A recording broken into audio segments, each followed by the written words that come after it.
안녕하십니까. 오늘은 경매 명도 언제부터 시작하나 라는 제목으로 제 나름대로 절대로 약점 잡히지 않는 명도 시기에 대하여 말씀드리겠습니다. 경매를 하다 보면 아파트, 상가 등 건물이 있는 경우 점유할 근거가 없는 사람을 내보내는 명도 절차를 거치게 됩니다. 그런데 그 경우 과연 언제부터 시작을 해야 하나 라는 문제에 대하여 사람마다 약간의 차이가 있는 것 같습니다. 명도의 시기에 대하여 어떤 사람은 낙찰받고 나서 바로 명도를 시작하면 된다고 하고, 또 어떤 사람은 매각 허가가 확정되고 난 후에 하라고 하고, 또 어떤 사람은 잔금을 내고 나서 하라고 하는 경우가 있습니다. 여러분이 보시기에는 언제부터 시작하는 것이 좋을까요?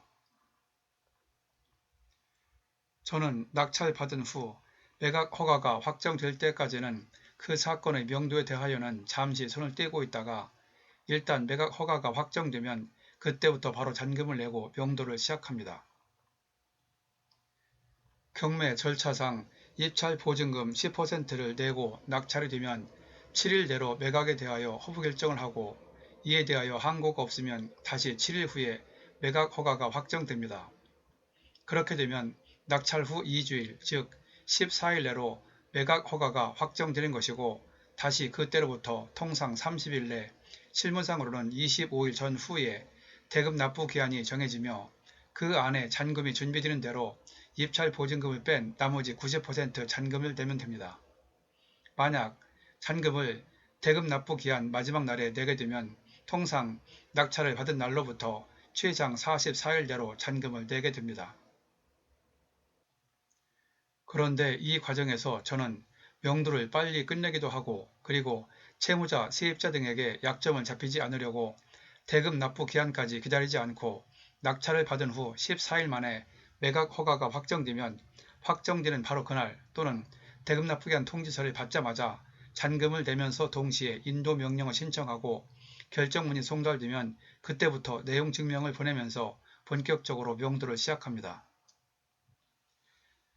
기본적인 명도의 요령에 대하여 궁금하신 분은 일단 오늘 내용을 들으신 후 아래에 링크로 연결해 드릴 테니 제가 전에 올렸던 유튜브 명도의 공식이 있다 라는 내용을 참고해 보시면 도움이 될 것입니다. 제가 이렇게 낙찰을 받고 난 후에는 명도에 관하여 아무것도 안 하고 있다가 2주가 지난 후 매각 허가가 확정되면 바로 잔금을 내고 명도를 시작하는 데에는 그럴 만한 이유가 있습니다. 그런데 저와 같은 방법을 쓰지 않고 지금도 낙찰 받자마자 바로 명도를 시작하면 어떠냐는 분이 계신데, 그런 방법은 채무자나 세입자에게 자칫 잘못하면 약점을 잡힐 가능성이 높아 현재 저는 그런 방법을 거의 권하지 않고 있습니다. 저도 경매 초기에는 그런 시도를 한 적이 있었지만 지금은 일단 그런 방법을 전혀 쓰지 않고 있습니다. 왜냐하면 낙찰 받자마자 명도를 시작하여 성공했다는 사람도 있는데, 그런 방법이 매번 성공하는 것은 아니고 어쩌다가 성공할 수는 있을 것인데, 대개 그런 방법은 오히려 명도 협상을 어렵게 할 가능성이 높다고 생각하기 때문이고, 또 실제로 낙찰 받자마자 채무자 등 상대방을 찾아갔다가 상대방으로부터 잔금 냈냐고, 주인도 아닌데 왜 벌써 와서 나가라고 하느냐고 따지는 바람에 오히려 핀잔만 들은 채 더 이상 말도 못 붙이고 멈칫거리다 온 경우도 있다 보니 그 방법은 뭔가 문제가 있다는 것을 느꼈기 때문입니다. 이렇게 낙찰자가 잔금을 안 낸 채 입찰 보증금 10%만 내고 낙찰된 상태에서 기분 좋게 채무자 등을 찾아갔다가 핀잔을 듣게 된 경우 상대방은 당연히 낙찰자를 무시하는 경향이 있고, 낙찰자 입장에서도 다음에 채무자 등과 협상을 할 때 뭔가는 당당하지 못한 구석이 있게 됩니다. 좀 전에 말씀드린 대로 낙찰자가 잔금을 내기 전까지는 법률상 여전히 전 소유자인 채무자가 등기부상 그리고 실제상 주인인 것이고, 낙찰자는 잔금을 내야 비로소 실제로 소유자가 되는 것이므로 잔금을 안 낸 상태에서 상대방은 성급히 찾아가 집을 비워달라고 했다가 상대방이 낙찰자에게 잔금을 안 내서 아직 주인도 아닌데 왜 벌써 와서 집을 비우라고 하냐면서 따지게 되면 당연히 낙찰자는 할 말이 없게 되는 것입니다.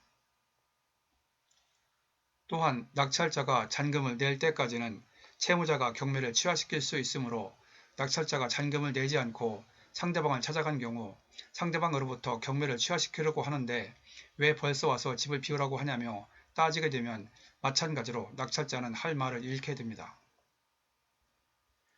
그런 식으로 낙찰자가 상대방으로부터 법을 제대로 알고 경매를 하라며 한마디를 듣게 되는 경우 그때부터 낙찰자는 상대방에게 경매 절차도 제대로 모르는 사람으로 각인되는 것이고 그렇게 명도협상 대상자에게 처음부터 약점이 잡혀버리면 기가 꺾여 다음에 상대방과 얘기할 때 당연히 눈치를 보게 되어 소신껏 원하는 바를 제대로 주장하지 못할 수 있습니다. 그래서 저는 아까 말씀드린 대로 낙찰을 받게 되면 매각 허가가 확정될 때까지 2주 동안은 일단 낙찰받은 물건에 대하여 명도와 관련된 이의를 전혀 하지 않고 있다가 매각 허가가 확정되면 바로 그날 또는 대금 납부 기한 통지서를 받자마자 바로 잔금을 내고 본격적으로 명도를 시작합니다. 이때 만일 대금 납부 기한 통지서를 받기 전에 매각 허가가 확정되는 바로 그날 잔금을 내려면 확정되기 전날 해당 경매 계장에게 전화하여 몇 번 사건 낙찰자인데 내일 매각 허가가 확정되면 바로 잔금을 낼 테니 대금 납부기한 통지서를 발송하지 말라고 사전에 미리 부탁을 하면 됩니다. 그렇게 한 후 확정 당일 결제가 난 것을 확인하고 담당 계장에게 잔금 낼 서류를 달라고 하여 잔금을 내고 매각 대금 완납 증명원을 발급받아 인도 명령을 신청하면 됩니다.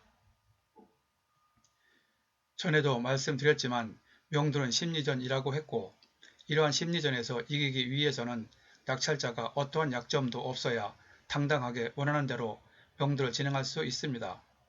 그래서 아까 말씀드린 대로 낙찰자가 입찰 보증금만 낸 상태에서 급하게 명도를 바로 시작하였다가는 잔금을 안 내서 아직은 수요자도 아니고 채무자가 경매를 취하시킬 가능성도 살아있으므로 좀 참았다가 잔금을 내고 약점이 없는 상태에서 본격적으로 명도를 시작하면 당당하게 채무자나 세입자를 상대할 수 있습니다. 물론 낙찰 받자마자 바로 명도를 시작하여 성공한 경우도 있기는 한데 그 경우는 어쩌다가 그렇게 될 수는 있어도 매번 그렇게 되는 것은 아니라고 말씀드렸습니다. 채무자 세입자가 몇 달 내지 1년 이상 오랜 기간 동안 경매를 거치면서 심신이 지친 경우나 모든 것을 포기하고 있는 상태에서는 낙찰 받자마자 찾아가서 명도에 성공할 수는 있으나 제가 실무를 하면서 경험한 바 그런 경우는 거의 없었고 대개의 채무자나 세입자는 어느 정도 이사 비용을 받으려고 벼르고 있는 경우가 많았습니다. 그리고 평생 한 번 경매를 당했다고 하는 사람들도 일단 경매를 당하게 되면 거의 대부분 낙찰되기 몇 달 전 또는 1년 이상 전부터 주변에 있는 변호사, 법무사, 공인중개사, 컨설팅 업체 등 경매를 알만한 사람에게 미리 자문을 구하고 경매 관련 책을 보기도 하고 경매 강의도 들으면서 경매 절차에 대하여 거의 완벽하게 대비를 하게 되는 것이 사람의 기본 심리라고 생각합니다.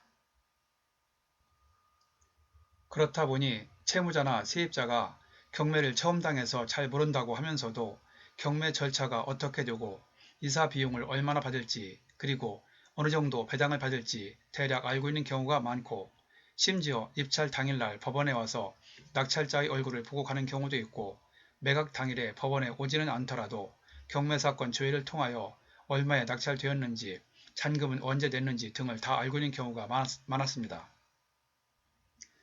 제가 만나본 채무자 세입자들 가운데 상당수가 말로는 경매가 처음이라면서 어눌한 척하지만 그들은 최소한 본인들이 경매를 당한 그 물건에 대하여는 거의 전문가급으로 알만한 것은 거의 다 알고 있는 수준이라 때론 놀란 적도 있었습니다.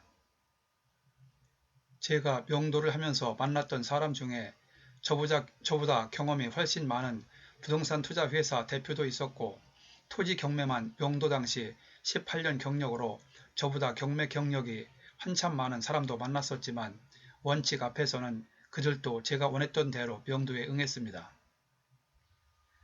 그렇게 경매가 처음이든 경험이 있든 대개의 채무자나 세입자는 낙찰되기 한참 전부터 그 물건에 대하여 주변에 경매 전문가와 상담을 하면서 엄청나게 대비를 한 사람들인데 낙찰자는 경매 강의를 한두 번 듣고 대개 낙찰되기 한두 달 전부터 그 물건에 대하여 분석을 하게 되므로 해당 경매 물건에 대한 정보 양과 질에 있어 비록 채무자나 세입자가 아무리 일반인이라 해도 경매 공부를 체계적으로 했다고 하는 낙찰자를 대하는 데 있어 그들이 결코 약자라고 할 수는 없을 것입니다.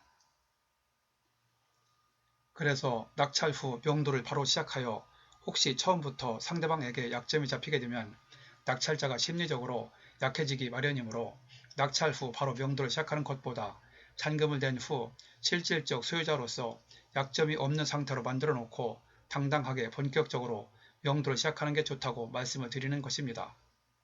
오늘은 경매 명도 언제부터 시작하나 라는 제목으로 제 나름대로 약점을 잡히지 않는 명도 시기에 대하여 말씀드렸습니다. 혹시 저와 다른 생각이 있는 분도 계실 것이나 제 경험을 참고하시어 자기에게 맞는 명도 방법을 정립하는 데 도움이 되길 바랍니다. 참고로 이번 회차 관련 유튜브를 안내해 드리니 시간 날 때 들어보시기 바랍니다. 아래의 링크로 연결해 두었으니 클릭하시면 바로 보실 수 있습니다.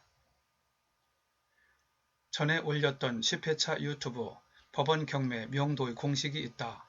경매를 꺼리는 분들 관심 유혹 11회 명도가 쉬운 사건, 필요 없는 사건, 이사비용 과다 요구 시 대처 방법 12회 나 홀로 명도할 때 합리적으로 이사비용 결정하는 방법 14회 명도 확인서 줄 때 반드시 해야 할 것, 하지 말아야 할 것 핵심 정리